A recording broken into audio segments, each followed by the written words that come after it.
I am absolutely thrilled to have my next guest not only on the show but in the studio here in London with me at TalkTV Towers. He is a best-selling author. He was named once by Time magazine as one of the 100 most influential people on the planet, and not surprising given his hugely successful books. The Skeptical Environmentalist in 2001 about how climate catastrophe claims are overstated. Another book, False Alarm, about climate change panic and the huge cost.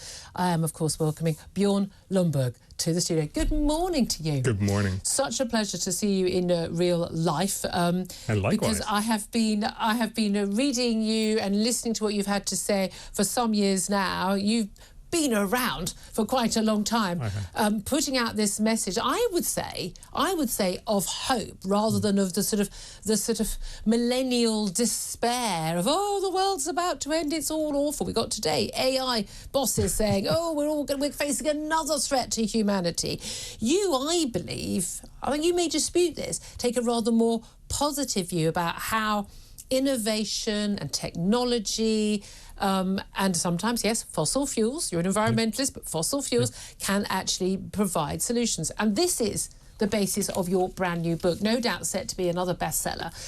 It's called Best Things First, the 12 most efficient solutions for the world's poorest and our global SDG promises. Now, most sensible people with lives and families won't know what SDGs are. And they shouldn't. Yeah, exactly. These are Sustainable Development Goals. Tell us about the Best Things First. Well, thank you. It's great to be here. So, absolutely, the world is getting better, and you're right to say that a lot of this is because we are smart people. But surprisingly, we're also very, very emotional people. We want to say all good things. So not surprisingly, when you ask people, what should we do in the world? Oh, we should do all good things. And that's essentially what the UN did with the Sustainable Development Goals. We all, the UK, every other country in the world, promised pretty much everything. Everything's going to be wonderful. We promised literally to fix, hunger, poverty, disease, war, corruption, climate change, the whole shebang, and at the same time get organic apples and, community gardens to everyone. So we fundamentally just said, yeah, sure, we'll get everything by 2030. We're now halftime at these promises, and we're nowhere near halfway. And so we're saying, look, if we're not going to do all of it, and not very surprising we're not going to do all of it, why don't we do the smarter stuff first? So we work with lots of the world's top economists to find what are the best things that you can do where you can spend a little money and do an incredible amount of good. And actually achieve something. And that's one of the things, isn't it? Because you've written extensively about, particularly on the environmental issue, you're a former Greenpeacer, you're a political scientist and a statistician by profession originally, but looking at, huge sums of money, trillions that it could cost to tackle some of the greatest threats we are told from climate change. But actually, would you actually achieve anything? Would you make any difference?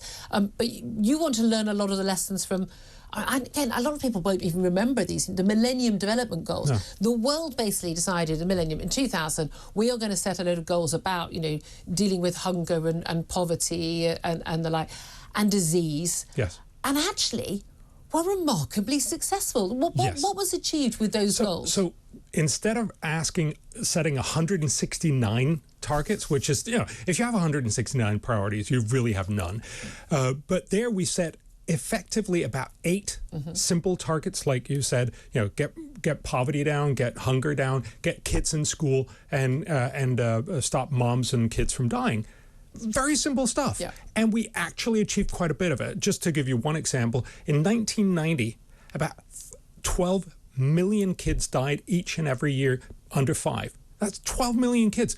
In 2015, when we were done, only 6 million kids, and I put only in and that's with a vastly bigger world population. Well, actually, there's not that many more kids because we've also seen them come down. But fundamentally, it was a fantastic achievement. Every year, 6 million kids are not dying. And why is that not on the news every night? I mean, that's an amazing achievement. One thing that gets me is over the last 25 years, 138,000 people have come out of poverty.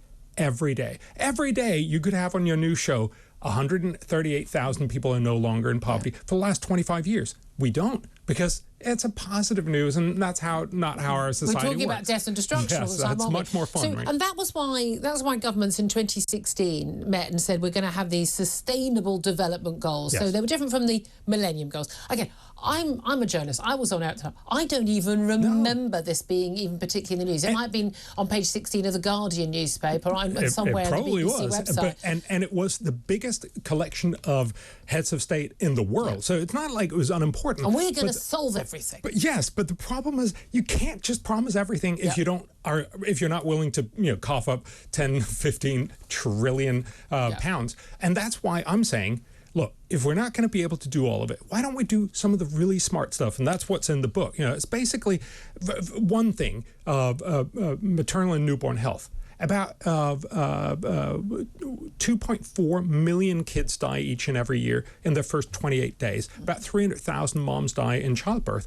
And we can very effectively and incredibly cheaply do something about a very large part of it. We find for less than $5 billion, I'm sorry, I'm going to do dollars, $5 billion a year, we could avoid about 166,000 moms dying each year and 1.2 million kids dying each year. Why are we not doing that? And that's just one of these 12 things. So we find overall, if you look at all of this, it would cost about $35 billion. Trivial. Every year? Every year. But again, that would be shared out by all the world governments, taxpayers, and all the world governments. It's a trivial amount compared to pretty much everything else we're spending money on. we spent that on a COVID app here, for goodness sake. Yes. And we would save 4.2 million lives each and every year.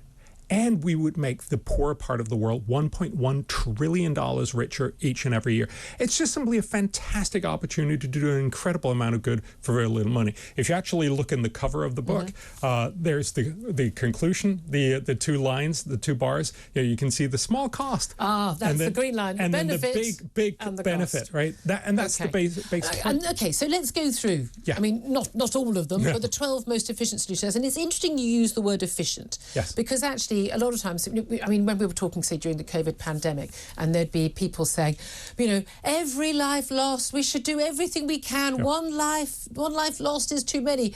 And the rest of us, sane people, were going, you're crazy. Because even when we have in this country, free healthcare at the point of demand, obviously we pay for it, the NHS, there is a body called NICE, and they get to decide whether or not a drug is cost effective or not. They don't always make right decisions, in my view, and not soon enough. But they're saying, look, okay, this drug costs $1 billion or £1 million, and it saved one person's life for a few weeks. Well, most of us would say, well, we could probably spend that money a bit better. A drug that's going to cost 20 grand, but it's going to save someone's life, and they're going to stay alive for the next 40 years. I would say that was very good value. And so efficient spending of money when you're trying to affect the quality of people's lives and whether they are alive at all, that does matter, because every penny you spend that doesn't save a life is a penny you could have been spending to save a life. Exactly. And look, given that we promised everything and we have not achieved it, then maybe it's time to say, all right, let's do the very best things first. I'm all for doing everything for the world. So, if somebody comes up with the 15 trillion pounds, great, let's do all of it. But as long as we just have a little bit of money, let's spend it incredibly well. Okay, so tell us some of these 12 things. So another thing is education. So, very clearly, education sucks many places, but it sucks much, much more in most poor countries. And a large part of this is because kids are in school, but they're not learning very much, partly because the teacher's not terribly good, and partly because they're vastly different knowledge levels. So if you take a sixth grade, we put all the 12-year-olds in the same grade, but they have vastly different outcomes. Some of them are really smart and know a lot. Some of them have no clue what's going on. What's the teacher going to do if you have 50 of those kids in there? You're going to teach to somewhere in the middle, but you're going to miss a lot of them. Some are going to be bored. Some are not have a clue.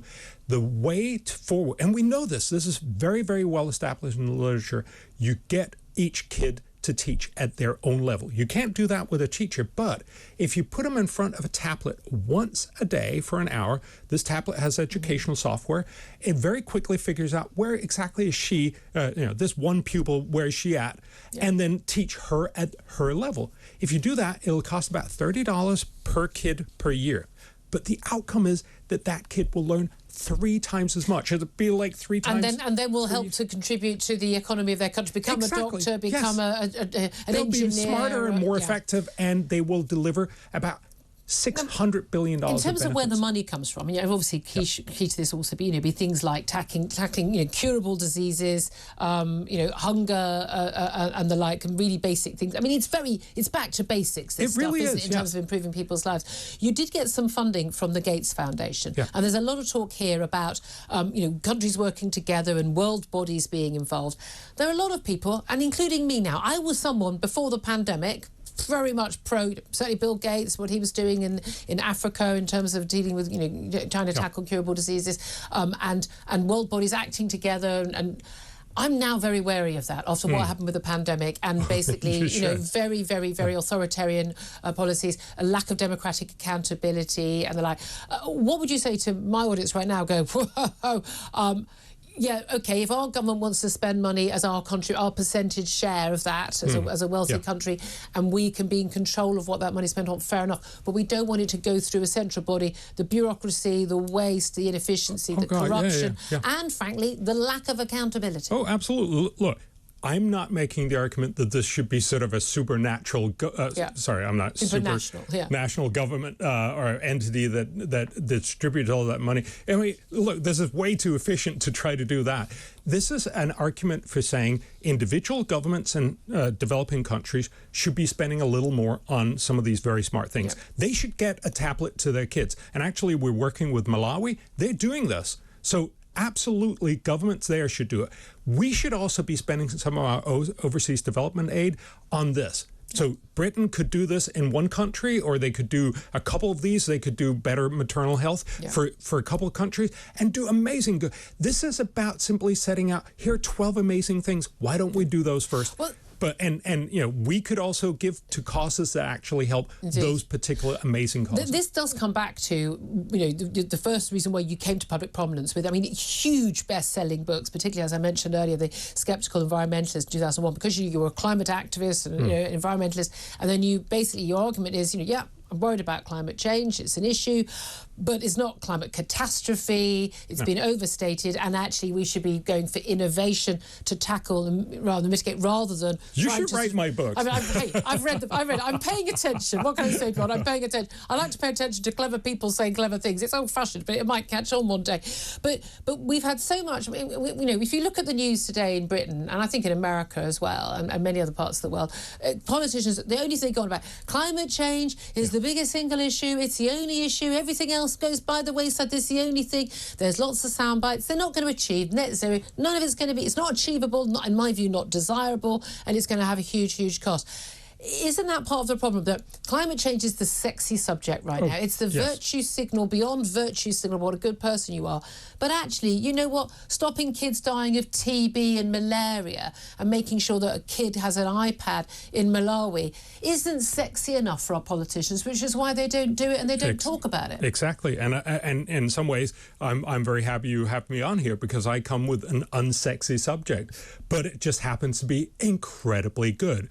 I should just mention they're not actually getting an iPad. They have to share it with lots of other kids. That's why it's so cheap. That's why it's so efficient. But the fundamental point here is we need to stop our politicians from just virtue signaling and say, why don't you do the smart stuff first? Look, there's smart things to do in climate, and we're a rich civilization. We can walk and chew gum. We can do several things, and we should also do some smart stuff about climate. But we shouldn't let climate overtake our entire conversation and say this is the only thing that matters, because for most people, it is not the temperature in 100 years. It's the fact that their kids might die tonight from easily curable infectious diseases.